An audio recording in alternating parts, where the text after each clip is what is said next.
Imagine mergulhar em um passado onde a linha entre lenda e realidade se desvanece, onde as sombras de piratas de carne e osso dançam atrás da figura mítica do Capitão Flint. Vamos desvendar quem foram de fato os temidos corsários do Caribe, desde o implacável Henry Morgan até o aterrorizante Barba Negra. Descobriremos se existiu um Flint real, de onde surgiram aqueles mapas marcados com cruzes e como a fama sangrenta desses homens se transformou em um mito romântico. Você entenderá como um único homem podia encarnar medo, poder e liberdade absolutos. Por que a coroa inglesa incentivava saques no mar? Como a Jamaica se tornou a capital dos fora da lei? E como a era dos abordagens brutais virou pó de contos de fadas para turistas? Por que Flint se tornou o arquétipo do pirata idealizado? Onde termina a história e começa a fantasia? E por que até hoje buscamos tesouros enterrados em ilhas que nem sequer aparecem nos mapas? Esta é uma jornada pela época em que a liberdade cheirava a sal, pólvora e medo. Em 1883, quando Robert Louis Stevenson lançou A Ilha do Tesouro, dificilmente ele imaginaria que não estava apenas escrevendo uma aventura para jovens, mas criando um universo que definiria a imagem dos piratas por gerações. No centro dessa narrativa estava um personagem que nunca aparece vivo, mas cuja presença assombra cada página: o Capitão Flint. Foi ele quem escondeu uma fortuna inestimável em uma ilha misteriosa. Foi por seu ouro que todos arriscaram a vida. E foi seu fantasma que perseguiu os marinheiros ao longo de toda a história. Flint não é um personagem ativo no livro. É uma lenda, um eco, uma memória que paralisa os homens. Ainda assim, Stevenson deu a ele uma força tão magnética que ofusca até os personagens vivos. Basta lembrar do velho lobo do mar Billy Bones, que com as mãos trêmulas ao servir o rum, murmurava maldições e olhava para trás, como se Flint pudesse surgir a qualquer momento. Ou do papagaio de Jim Hawkins que gritava piastres. Piastres, um eco do próprio Flint, segundo os marinheiros. Até o astuto Long John Silver, com sua lábia traiçoeira, admitia ter sido apenas um simples contramestre sob o comando de Flint, e que aprendeu com ele lições que nenhum outro mestre poderia ensinar. O poder simbólico de Flint está em reunir tudo que o público do século XIX esperava de um pirata: crueldade sem piedade, uma ganância insaciável, a habilidade de manter sua tripulação em permanente terror e, ao mesmo tempo, uma aura de carisma que os fazia segui-lo cegamente. Sua própria equipe tremia ao ouvir seu nome, anos depois de sua morte, enquanto os inimigos o lembravam como uma força destruidora, deixando para trás apenas sangue e cinzas.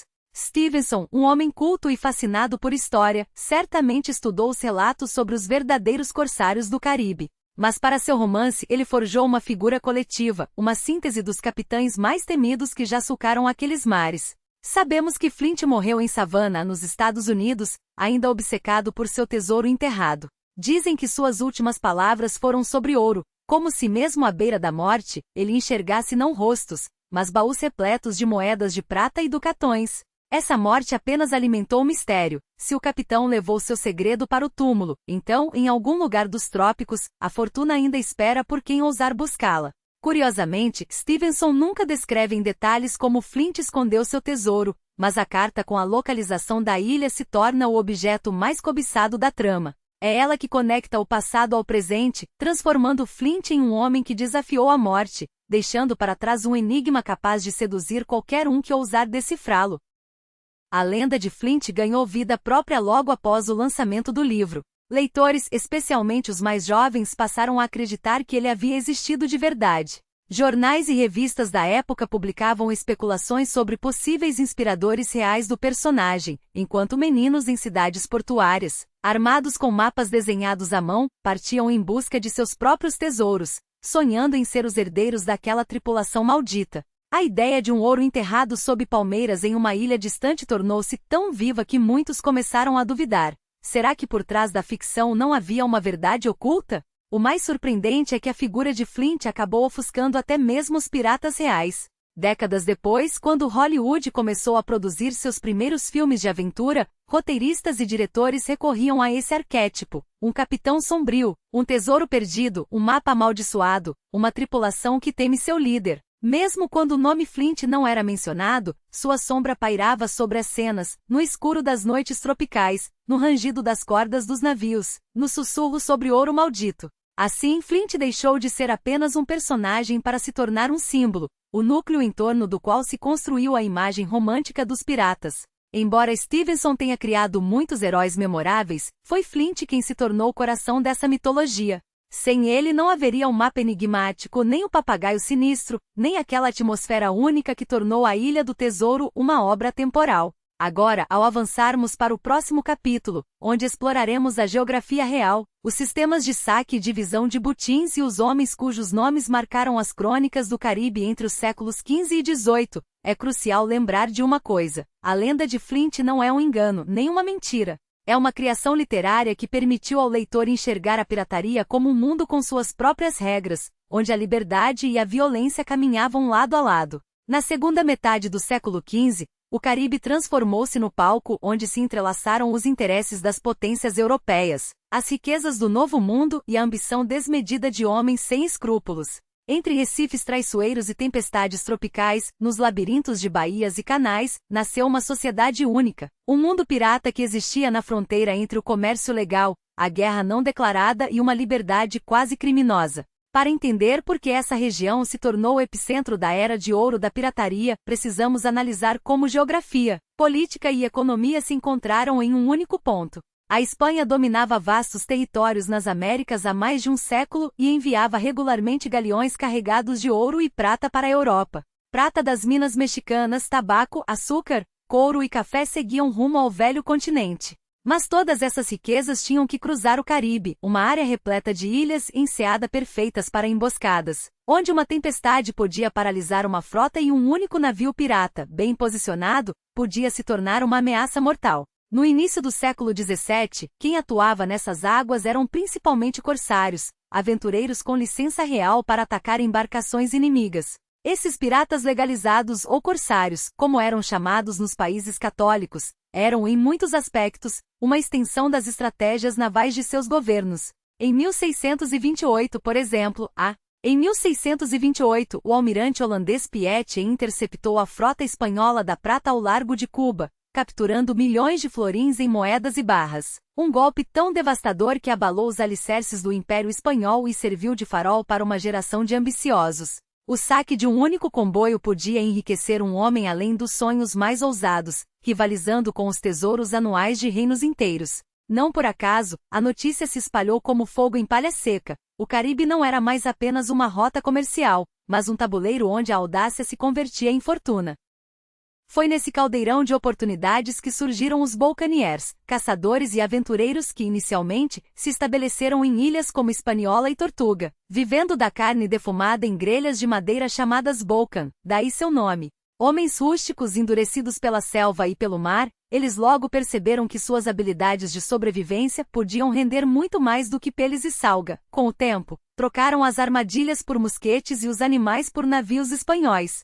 Sem lealdade a nenhuma coroa, formaram bandos que atacavam desde pequenos povoados até galeões carregados, transformando Tortuga, um pedaço de terra abandonado pelas grandes potências, no primeiro verdadeiro refúgio pirata. Um lugar onde as leis eram escritas à ponta de faca e a única moeda que valia era o ouro roubado. Mas o epicentro dessa revolução sem lei logo migraria para Port Royal, na Jamaica. Quando os ingleses arrancaram a ilha das mãos dos espanhóis em 1655, não imaginavam que estavam plantando a semente do maior antro de corrupção e riqueza que o Novo Mundo já vira. Nos anos 1670, a cidade já era o coração pulsante de um império paralelo. Aqui a carga saqueada era vendida a céu aberto, tripulações eram recrutadas entre desertores e criminosos, e fortunas eram ganhas e perdidas. Em uma única noite de dados e testemunhas da época descreviam Port Royal como um pesadelo de devassidão, onde tavernas barulhentas, prostíbulos e mesas de jogo dividiam espaço com uma administração colonial que, apesar dos sermões moralistas, fechava os olhos para os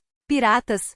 Afinal, cada navio espanhol afundado era um golpe a menos contra os cofres ingleses. E havia outro motor dessa economia sombria, a contravenção. A monopolização espanhola do comércio com as colônias criava escassez artificial, e onde há escassez, há oportunidade. Navios franceses, ingleses e holandeses, muitos deles sob bandeiras piratas, outros simplesmente ignorando as leis, transportavam ferramentas, tecidos, armas e remédios, trocando-os por açúcar, tabaco, cacau e minérios. Às vezes os governadores espanhóis viravam a cabeça por uma porcentagem. Outras, os acordos eram selados sob a sombra de um cano de mosquete. Os piratas agiam como fantasmas, desembarcavam sob a cobertura da noite, saqueavam o que podiam e desapareciam com o primeiro clarão da aurora. O século XVIII, porém, trouxe uma virada. Com o fim da Guerra de Sucessão Espanhola em 1713, muitos corsários perderam suas cartas de corso e com elas a fachada de legalidade. Não estavam dispostos a voltar à vida comum. Assim nasceu o pirata independente, um lobo solitário, sem amarras a nenhuma nação, guiado apenas por um código interno brutalmente democrático. Aqui os capitães eram eleitos pela tripulação, o butim era dividido em partes iguais, com o comandante recebendo, no máximo, 2 cotas, e até as punições mais severas eram decididas por voto. Era uma democracia cruel, mas que oferecia ao marinheiro comum mais direitos do que qualquer armada real da época. O símbolo desse novo mundo foi Nassau, nas Bahamas. Uma cidade sem rei, sem bispo, sem leis além das que os próprios piratas estabeleciam. Aqui dezenas de capitães, entre eles nomes que se tornariam lendários, como Charles Vane e Jack Hackan, dividiam o poder, negociavam territórios de caça e julgaram traidores em tribunais improvisados. Nassau era um inferno de rum, ouro e ambição, onde se planejavam os raids mais ousados e se celebrava a liberdade com a mesma intensidade com que se saqueavam navios. Entre 1714 e 1722, o pirataria atingiu seu apogeu. Frotas inteiras compostas por dezenas de navios atacavam não só mercadores, mas também fortalezas, portos e até fragatas de guerra. A coroa inglesa finalmente acordou para a ameaça. As perdas comerciais cresciam, e os gritos dos mercadores e colonos ecoavam nos salões de Londres. A resposta veio em 1718, com a nomeação de Woodes Rogers como governador das Bahamas. Um ex-corsário, Rogers chegou com uma proposta simples: anistia para quem se rendesse e a forca para os que resistissem.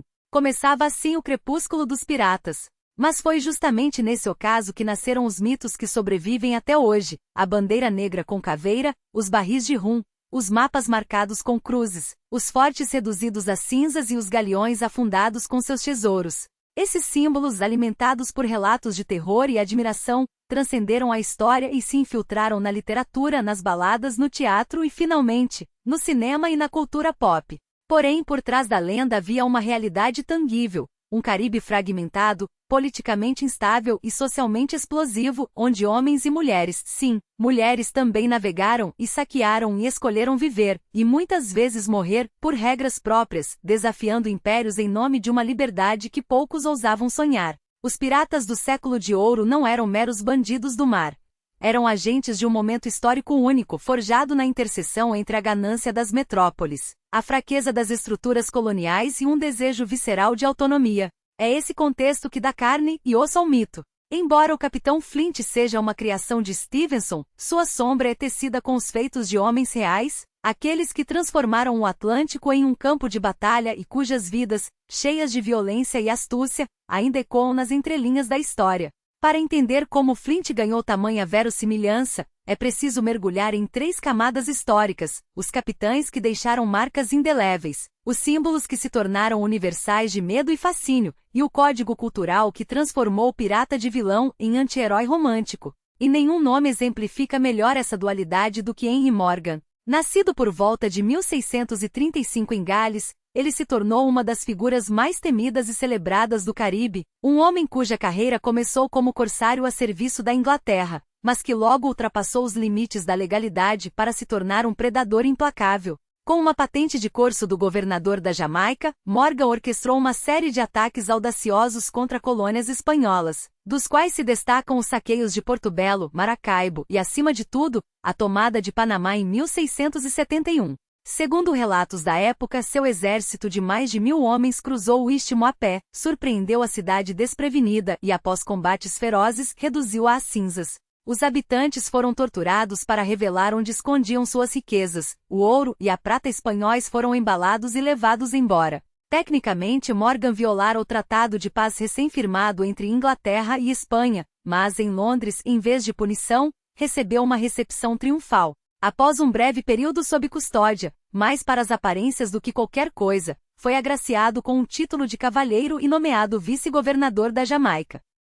Essa ambiguidade, um saqueador coroado de honras oficiais, faz de Morgan uma figura quase shakespeariana, um precursor do arquétipo que Stevenson imortalizaria em Flint. O homem que é, ao mesmo tempo, criminoso e estadista, cuja fama sobreviveu à sua própria era. Se Morgan encarnava a face respeitável da pirataria, seu oposto em estilo e substância era Edward Teach, mais conhecido como Barba Negra. Nascido provavelmente em Bristol no final do século XVII, sua carreira começou nos conflitos navais ingleses, mas foi no comando de seu próprio navio, o Queen Anne's Revenge, que ele se tornou uma lenda.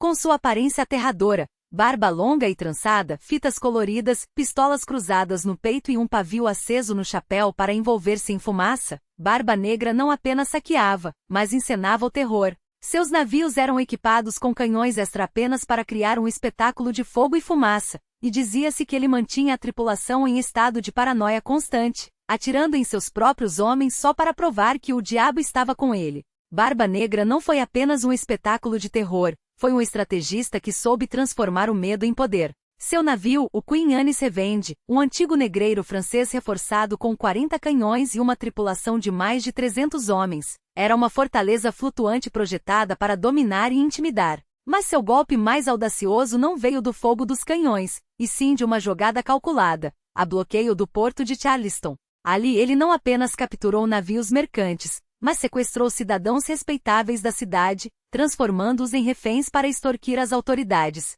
Seu pedido? Um baú de medicamentos, não ouro, não joias, mas algo que revelava sua compreensão cruel da psicologia humana. As autoridades cederam. Os reféns foram libertados. E o mito de Barba Negra cresceu ainda mais. Ele não era apenas um monstro sedento por sangue, mas um comandante que sabia quando negociar, quando apertar a garganta do inimigo e quando soltar a corda para que o nó se feche sozinho. Essa combinação de brutalidade e astúcia o tornou alvo prioritário. A coroa britânica não poderia tolerar um homem que paralisava o comércio colonial com tanta eficácia. Em novembro de 1718, o tenente Robert Maynard recebeu ordens claras: acabar com Edward Teach. A batalha final não foi um duelo épico entre frotas, mas um combate corpo a corpo, sujo e desesperado, nos bancos de areia da Carolina do Norte. Quando a fumaça se dissipou, Barba Negra jazia morto, 5 tiros de pistola e mais de 20 golpes de espada cravados em seu corpo. Sua cabeça foi decepada e pendurada no mastro como advertência, mas o aviso verdadeiro não era para os outros piratas. Era para a história. Até os mais temidos podem cair não em uma batalha gloriosa, mas em uma emboscada mesquinha, afogados no próprio sangue e na lenda que os consumiu. E é aqui que o símbolo se sobrepõe ao homem. Porque Barba Negra, assim como Morgan e os outros, foi apenas uma peça de um quebra-cabeça muito maior, um quebra-cabeça cujo nome era Old Roger. Não um pirata, mas um emblema, a bandeira negra com caveira e ossos cruzados, o Jolly Roger, que não era um simples pedaço de tecido, mas uma declaração de guerra psicológica. Cada vez que ela surgia no horizonte, o tempo se esvaía. Não havia negociação, não havia clemência. Alguns capitães adicionavam detalhes macabros, ampulhetas para marcar as horas que restavam, espadas cravadas em corações, esqueletos segurando taças de veneno, porque o medo não era suficiente, era preciso personalizá-lo. A bandeira não anunciava uma batalha, anunciava um veredicto. Stevenson entendia isso quando criou Long John Silver, mas foi em Flint que ele concentrou toda a essência desse terror ancestral. Flint não é apenas um pirata, é a sombra de todos eles. Em suas palavras ecoam os gritos de Morgan, a paranoia de Barba Negra, o cinismo de Old Roger. Ele está morto, mas seu nome ainda faz tremer os joelhos. Não existe em carne e osso, mas seu legado governa a Ilha do Tesouro como um fantasma com garras de aço. Quando John Silver murmura seu nome com uma mistura de reverência e pavor, quando Billy Bones delira em seu leito de morte invocando-o, quando até o papagaio repete, Pieces of Eight, como um mantra funesto, o que ouvimos não é a voz de um homem, mas o coro de uma era inteira, uma era em que a liberdade era sinônimo de violência, e a riqueza de traição. Mas seria um erro reduzir Flint, ou os piratas que o inspiraram, a meros vilões de contos de fadas. A verdadeira história do piratismo caribenho nos séculos 17 e 18 não era feita de tesouros brilhantes e rum barato. Era uma existência de carne apodrecendo sob o sol, de ossos quebrados em convés escorregadio, de febres queimando homens por dentro enquanto o navio balançava como um caixão à deriva. A vida a bordo era uma máquina de moer corpos, os hamaques apodreciam com o suor, a água potável virava um caldo de bactérias e a comida, quando havia, era um convite à cegueira ou à gangrena. Os biscoitos estavam cheios de larvas. A carne salgada fedia a podridão. E a cínica, essa assassina silenciosa, desfigurava rostos até deixá-los irreconhecíveis, com dentes caindo como sementes de uma fruta estragada. Doenças se espalhavam como fogo em palha seca. Desenteria, tifo, malária, qualquer ferida, por menor que fosse, podia apodrecer em questão de horas. A medicina naval era uma loteria de horrores: serras sem anestesia, álcool derramado em carne viva, membros amputados com o paciente mordendo um pedaço de couro para não gritar. Muitos morriam não pelo corte, mas pela infecção que se seguia, ou pela febre que os consumia em 2 dias. E se as doenças eram um castigo divino, a violência entre a tripulação era rotina. A tão propagada democracia pirata era uma farsa sangrenta. Capitães governavam com punhos de ferro, e a desobediência era paga com chicotes, abandono em ilhas desertas ou uma bala na nuca. As regras existiam, sim, mas eram escritas com sangue, não com tinta. Então, quando olhamos para Flint, não vemos apenas um capitão cruel. Vemos o espelho de uma época em que homens escolheram a liberdade sabendo que ela custaria tudo: a saúde, a sanidade, a vida. O ouro que eles sonhavam enterrar muitas vezes acabava no fundo do mar, junto com seus corpos inchados pelos peixes. E o verdadeiro tesouro que deixaram para trás não eram baús cheios de moedas, mas o medo que ainda hoje nos faz estremecer quando uma bandeira negra se desenrola no vento. Porque no fim das contas, os piratas não venceram. Eles foram esmagados pelas marinhas reais, pelas doenças, pela própria ganância. Mas sua lenda sobreviveu, não porque eram heróis, mas porque eram o pesadelo que a civilização precisava exorcizar. E Flint, com seu riso cortante e sua sombra alongada, é a encarnação perfeita desse pesadelo. Ele não precisa estar vivo para governar, basta que seu nome seja pronunciado. Tome o caso do capitão Charles Vane, homem cuja reputação já era uma lâmina afiada antes mesmo que sua sombra caísse sobre o convés. Suspeitando de traição e para Vane a suspeita era prova suficiente, ordenou que o marinheiro fosse amarrado a um canhão e lançado ao mar, os pés presos a um peso de ferro, sem julgamento, sem testemunhas, sem direito a um último grito. Não havia cerimônia, apenas a lei do terror, um corpo afundando nas profundezas, enquanto o resto da tripulação observava em silêncio, sabendo que o próximo poderia ser qualquer um deles. Aqueles momentos retratados na ficção como feitos heróicos eram, na realidade, o epítome do inferno. 2 navios colidiram ao alcance de mosquetes, a madeira se estilhaçando como ossos. Então veio o combate corpo a corpo e uma cena caótica de fumaça, rugidos e sangue, enquanto homens partiam crânios com machados, abriam barrigas com facas de abordagem e atiravam em rostos a queima-roupa com pistolas. Às vezes até armas eram dispensadas: punhos, dentes, unhas, qualquer coisa que pudesse rasgar carne. Nos conveses estreitos, homens tropeçavam em cadáveres, quebravam membros e eram pisoteados pelos próprios companheiros. Render-se? Talvez sua vida fosse poupada, ou talvez não. Não havia regras, apenas instinto. Aqueles que sobreviviam frequentemente enfrentavam uma escolha: juntar-se à tripulação ou ser jogados no mar para alimentar os peixes. Até mesmo jurar lealdade significava que a traição estava sempre próxima. O novato que era irmão juramentado na semana passada poderia cravar uma faca nas costas do capitão na semana seguinte, desaparecendo na noite com seus despojos. O perigo não era apenas humano. A própria natureza era cúmplice. Tempestades podem rasgar velas instantaneamente e estilhaçar cascos resistentes. Recifes ocultos espreitam navios incautos como carrascos invisíveis. Mesmo os navegadores mais experientes podem ser levados à ruína por correntes erráticas e uma bússola defeituosa. Uma das tragédias mais famosas envolveu o Vida, o navio almirante de Black Sun Bellamy. Recentemente saqueado e retornando carregado de riquezas, o Black Sun foi atingido por uma tempestade na costa da Nova Inglaterra. O navio se despedaçou e quase todos a bordo pereceram, com apenas alguns sobrevivendo milagrosamente. Anos depois, arqueólogos descobriram seus destroços e parte de seu tesouro no fundo do mar, como se tivessem sido deliberadamente deixados para trás pelo oceano como um lembrete de que, mesmo que a sorte esteja do seu lado, o oceano nunca garante a sobrevivência. Aqueles que sobreviviam a doenças, tempestades e motins frequentemente encontravam seu fim na forca.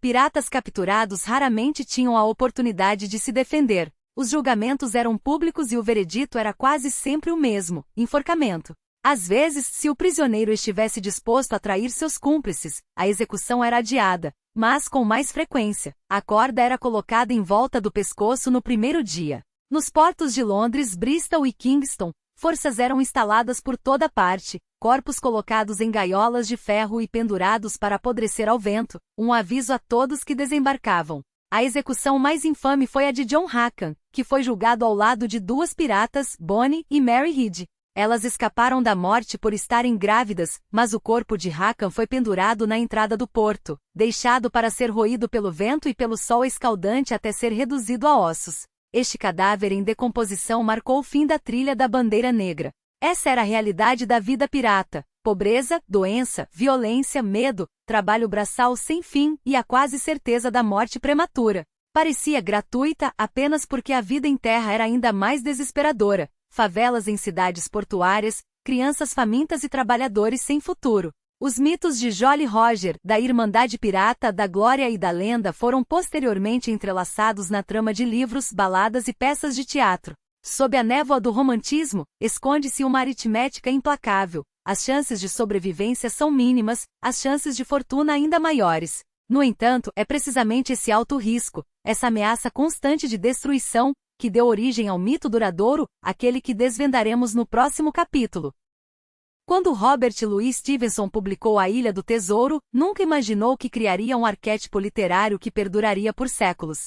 No entanto, foi precisamente isso que ele inadvertidamente fez. O romance não apenas se tornou um clássico da literatura de aventura, como também mudou para sempre o imaginário público sobre piratas. Hoje, quando pensamos em piratas, quase tudo o que nos vem à mente é a perna de pau, o papagaio no ombro, a garrafa de rum, a caveira e os ossos cruzados. Está enraizado neste livro. Embora esses elementos existissem esporadicamente na cultura antes de Stevenson, foi ele quem os forjou em um todo distinto, unificado e inesquecível. A história de A Ilha do Tesouro começa com um começo simples. O jovem Jim Hawkins descobre um mapa do tesouro entre os pertences de um misterioso inquilino. Mas essa descoberta vai além da mera aventura de caça ao tesouro. É uma jornada de simbolismo. Cada personagem carrega um significado mais profundo. O velho marinheiro Billy Bones é um prenúncio de desastre, o Dr. Livesey representa a razão e a ordem, e Silver é uma cativante espada de dois gumes, gentil e implacável.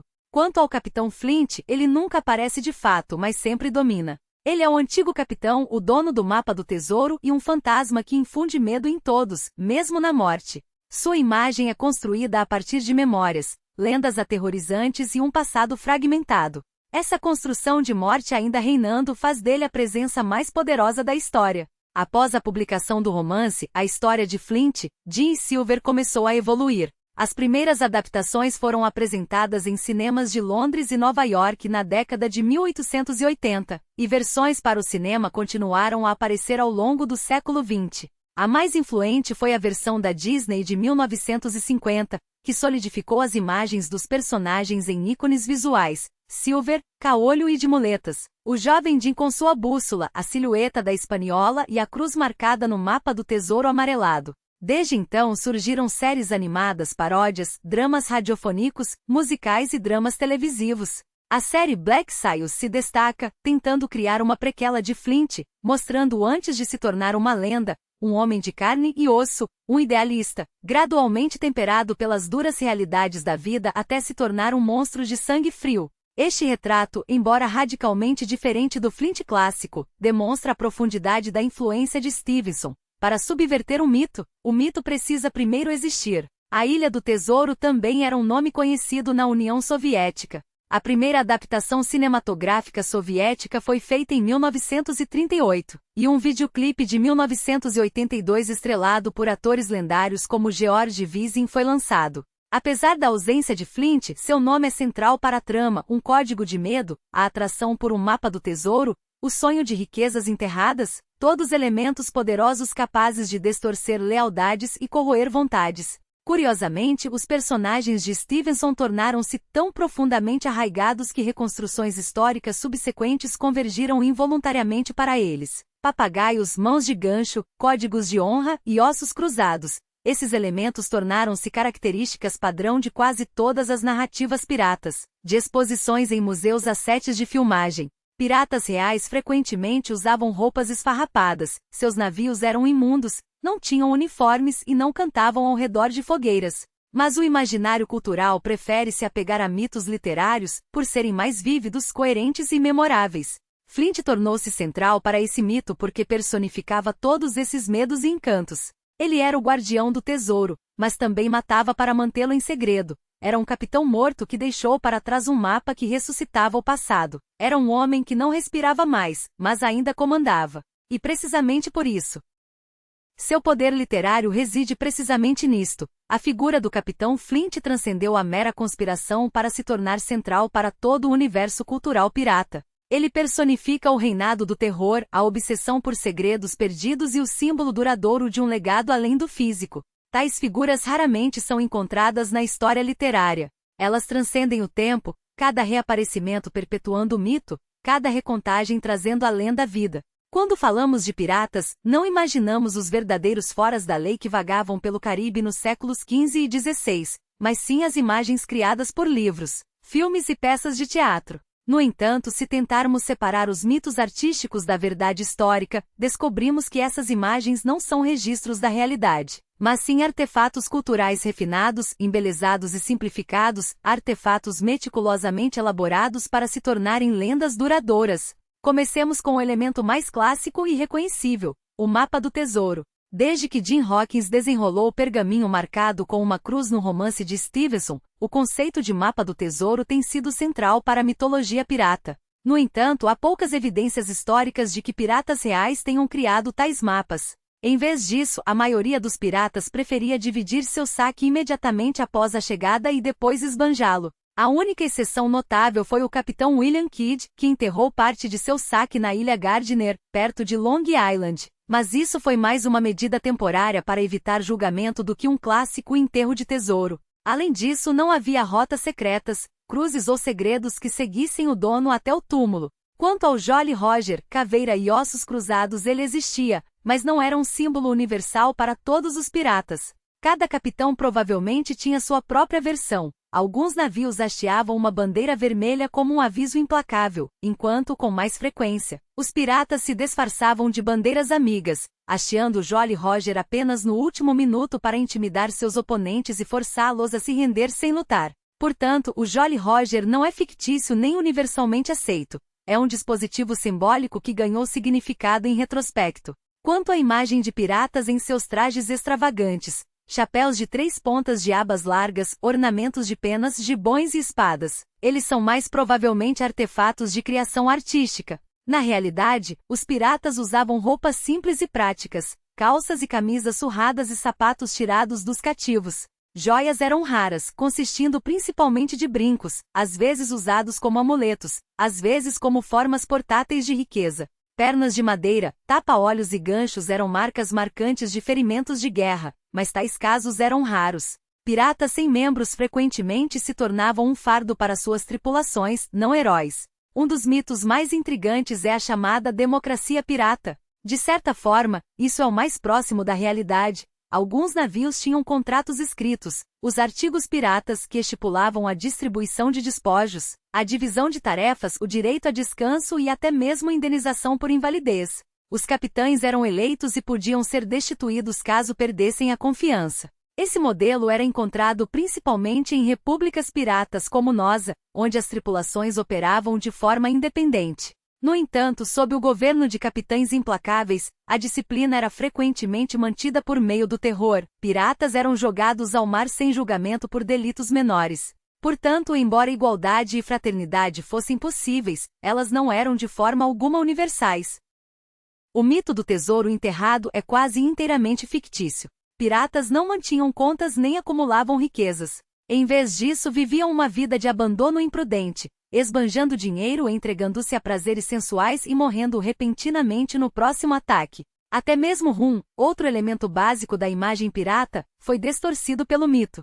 Embora fosse de fato a bebida alcoólica mais barata e forte do Caribe, muitos navios o racionavam ou até mesmo o diluíam em água, e o consumo excessivo de álcool podia ser punido. O consumo excessivo de álcool reduzia a vigilância, perturbava a disciplina e gerava conflitos. Portanto, na realidade, as tripulações eram frequentemente muito mais sóbrias do que aparentavam nos filmes. O mito mais crucial retrata os piratas como nobres rebeldes que se rebelaram contra a monarquia em busca de justiça e liberdade. Na realidade, eram pragmáticos frios, preocupados apenas com a sobrevivência, a pilhagem e o poder. Massacravam tripulações, queimavam portos, escravizavam cativos e os torturavam, raramente demonstrando remorso. A crueldade não era exceção, mas parte da profissão. Embora houvesse atos ocasionais de perdão ou generosidade, eles não eram de forma alguma a norma. Então, por que o mito prevaleceu sobre os fatos? Porque a mitologia fornece uma estrutura mais acessível, define papéis claros: vilões, heróis, segredos, jornadas, provações e recompensas. A realidade, no entanto, é complexa e contraditória, desafiando o julgamento moral simples. A mitologia nos permite sonhar, brincar e contar histórias. A história exige memória e confronto. A figura do Capitão Flint personifica perfeitamente essa diferença. Ele existe, mas sua influência é profunda. Ele está morto, mas ainda comanda. Ele nunca apareceu, mas inspira medo. Ele é puro mito, e justamente por isso sobrevive com tanta tenacidade. Nesse sentido, Flint não é apenas um pirata, mas a personificação do mecanismo da memória cultural, a ficção transcendendo a realidade, tornando-se uma nova casca do real. 3 séculos se passaram desde que o Caribe se tornou um campo de batalha para o comércio. Os navios piratas há muito desapareceram da história, os paióis de pólvora se desfizeram em ruínas e as caveiras e ossos cruzados não mais tremulam nos mastros. No entanto, a memória dos piratas do Caribe não desapareceu, mas se fortaleceu com o tempo. A história se transformou em lenda, os fatos se solidificaram em símbolos e os nomes foram elevados a arquétipos. Embora apenas artefatos fragmentários e relatos arquivados sobrevivam daquela época, a imagem desses homens permanece vívida. A transição da história para o mito começou antes mesmo dos próprios piratas. No início do século XV, contos de ouro enterrado, capitães fantasmagóricos e ilhas amaldiçoadas guardadas por guardas esqueléticos já circulavam nas tavernas inglesas. Em 1724, um livro intitulado Uma História dos Mais Notórios Roubos e Assassinatos de Piratas, assinado pelo capitão Charles Johnson, foi publicado em Londres. Este livro catalogou sistematicamente a vida dos piratas pela primeira vez, misturando fato e ficção, documentário e rumor, e lançando as bases para uma lenda duradoura por meio de sua narrativa cativante. O século XX impulsionou esse mito a um ápice global. Adaptações cinematográficas estabeleceram um paradigma visual atemporal para a imagem pirata, a silhueta altiva do chapéu tricorne, o olhar misterioso sob o tapa-olho, o andar determinado da perna de pau, o tilintar das moedas de ouro rolando pela palma da mão e a sinfonia sangrenta das espadas se chocando. Dos romances de Stevenson à série Piratas do Caribe de Hollywood, esse modelo foi replicado e reforçado geração após geração, tornando-se profundamente arraigado no imaginário coletivo. O nome de Flint pode não aparecer no roteiro, mas cada tesouro amaldiçoado, cada capitão bêbado, cada mapa marcado com um X, perpétua o esqueleto narrativo que ele deixou para trás. O mito se estende além da tela, permeia os próprios capilares da vida cotidiana. Da pirataria digital às fantasias de pirata em bailes de máscaras infantis, a palavra pirata adquiriu um significado universal que transcende a história. Agências de viagem organizam passeios para ruínas piratas, onde Flint ou Silver nunca pisaram. Caveiras e ossos cruzados estão pendurados nas ruas, e manequins com chapéus tricornes são exibidos nas vitrines. A imagem de Flint aparece em rótulos de rum, placas de bar, temas de acampamento de verão, cartas de personagens de videogame e tabuleiros de jogos de tabuleiro. Ele nunca existiu de fato, mas vive nas veias culturais de forma mais vívida do que a maioria das figuras históricas. De forma especialmente pungente, o mito se enraiza nas memórias da infância. Centenas de milhares de crianças ao redor do mundo brincaram de caça ao tesouro, enterraram caixas cheias de moedas em quintais, desenharam mapas marcados com X, e imaginaram as maldições que guardavam tesouros. Este é o poder da imagem pirata. Ela fornece um modelo de aventura simples porém deslumbrante. Um mundo de segredos, uma rota para decifrar, um mapa para guiar o caminho, um inimigo para derrotar e finalmente uma recompensa. Neste mundo a jornada importa mais do que o destino, e o teste é mais precioso do que o saque. Por que os piratas do Caribe se tornaram um ícone cultural tão duradouro? Talvez seja porque eles personificam simultaneamente o desejo de liberdade e o medo da desordem, prometendo riqueza e ao mesmo tempo apresentando o preço, desafiando a lei enquanto seguem sua própria bússola interior. Eles são cruéis, porém honrados, heróis exilados, criminosos com uma bússola moral. E o mais importante, eles sempre deixam um mapa para trás quando desaparecem sem explicação, sem chamado, sem proibição. Eles não contam porque esconderam o ouro, não garantem o que há no fim da estrada, mas sempre deixam a possibilidade de perseguição. E assim continuamos em busca do tesouro de Flint. O que eles buscam não é ouro, prata ou joias, mas a chance de se tornarem Jim Hawkins, munidos de um mapa caseiro, desafiando os avisos dos mais velhos e embarcando em uma jornada onde desafios desconhecidos espreitam em cada esquina. A era dos piratas acabou, mas a história está longe de terminar. Os verdadeiros piratas já desapareceram há muito tempo, mas suas sombras se tornaram um chamado eterno. Quando um pedaço de papel com um X infantil cai em nossas mãos, algo em nossos corações sempre para por um momento, porque nos lembramos de que alguém deixou um rastro, e se seguirmos esse rastro, talvez encontremos um caminho a seguir. O que você encontra não é ouro, mas respostas.